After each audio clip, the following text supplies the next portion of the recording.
Hi, I'm Construction Gamer and this is Celtic City on City Skylines.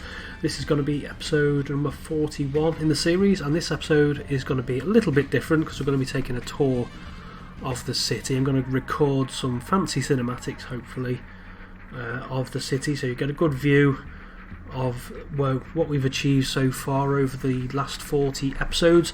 I was planning in the last episode to potentially release the game, the save, on Steam, but I just need to work out how to actually get it so you can have the district themes as well. I think it's just a case of slotting in a file, but I'm not too sure exactly how it works. So yeah, because I think if you were to play this without the game themes on, it wouldn't really look anything like this.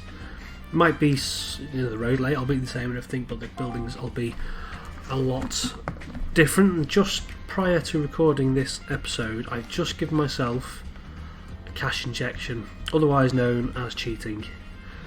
It was a tough decision to make, but I really wanted to get this Celtic City South area de-densified and in the correct theme, which the rest of the city is in, and doing that is going to cost you some money. I think just doing around Lakeside in this little area here has pretty much demolished that £3 million that I had earned genuinely through playing the game. And this area is even bigger again. We've lost about 12,000 sims. So yeah, I've just put that cash injection there just really for the purpose of doing this. It's not something I want to do, it's not something I like doing, but I think I just wanted to get this looking the way it should, and I just wanted to stay afloat. I don't want to have unlimited money turned on. It's never been my kind of aim with this game. I want to create a semi-detailed, semi-realistic city whilst playing within the game rules themselves. That's always been the intention anyway. So that cash injection, hopefully it's not something I'm going to repeat, but like I said, I think it's worthwhile just to get this little area, because before it really didn't look right with all the high buildings being so far away from the city centre. So yeah, that's done. Got the cash injection. Hopefully that will keep us going. I can possibly do a little bit more if I want to, but I don't want to be cheating too much. The big issue is when you start to do stuff like this, especially with the population redistribution mod and things like that, it's more a case of the unemployment being really low, which usually in most economies is a good thing, but it just means you don't have enough workers for the likes of the industries, so the output isn't maximised. So basically we've got half the amount of workers that are needed for full productivity of this refinery, for example. So that is where you start to run into trouble. So I've built this huge city with all the infrastructure, the power stations and everything, for a population of 70,000, and now we've got a population of 66. So I'm just going to turn a couple of these power stations off. That will save me a bit of money. Let's see what that's done.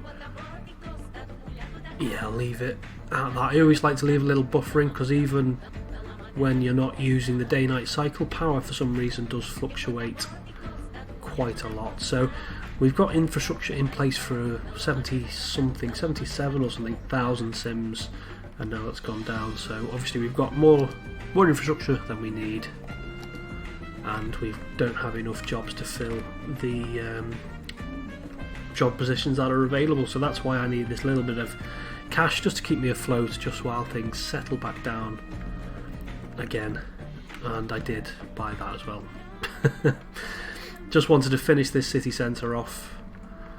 Said I was going to do something a little bit different in this area, just reminiscent of the sort of London area where you do have some of the older banking institutions, and then you've got this big whacking great big gherkin right in the middle of some of the older buildings. So that's something I wanted to do.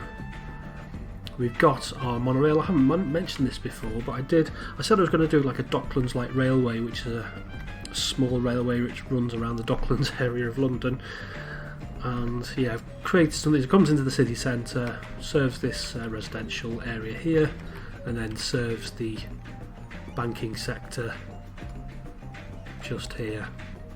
And it comes across what will be eventually the park that I have planned, then comes over to this area. It's not the most used transport, but 327 I don't think is too bad actually. Overall, monorail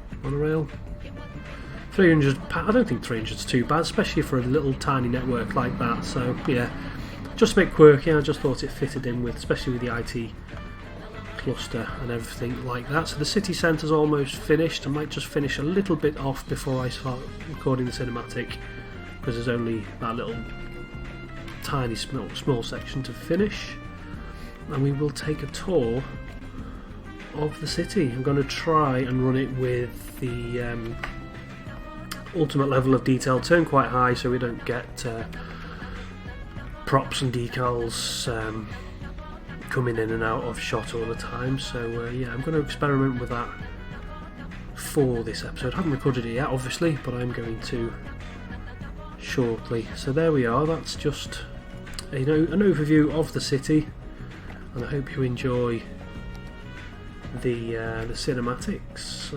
Let's see now, what day is it? What day is Christmas Day? Really shouldn't be this difficult to know which day Christmas Day is. So yeah, we've got 25th is on the Wednesday, so yeah, there won't be an episode now till after Christmas Day, so I'm going to wish you a happy Christmas, hope you have a good one, and then there will be an episode on Boxing Day the 26th, hopefully. If I can get one out, then I will definitely try to do that. But yeah, enjoy the cinematics, have a good Christmas, and I will see you after then. So I'm going to leave you with the cinematics now and say until next time, bye bye.